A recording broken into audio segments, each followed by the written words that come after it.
गाँव के गोरी तोर सवांगा माँ, गाँव के गोरी तोर सवांगा माँ, मुंबई के टूरी फेल है रे, मुंबई के टूरी फेल है रे। 40 के उम्र जवानी बनाए, सियानी ला छोड़ जवानी बनाए, साड़ी ला छोड़ के लहंगा सूट सलवार लगाए, 40 के उम्र जवानी बनाए। धनेश डीजे बीट बढ़ा दे रे। हाट बाजार में निकले जबले सबो झन मुड़ मुड़ देखे रे, काला चश्मा आँखी में लगा के दिल के करंट फेंके रे।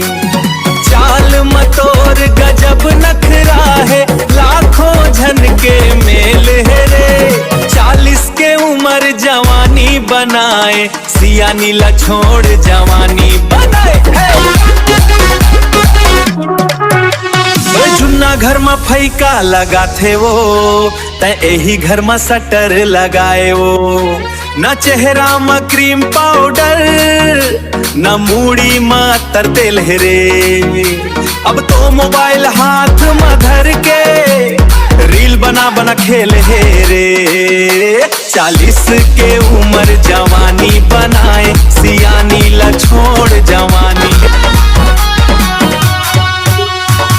चर लइका के महतारी दिखत है अब बड़ कुंवारी, 16 साल कस दिखत फेर बिहाव कराही कारे।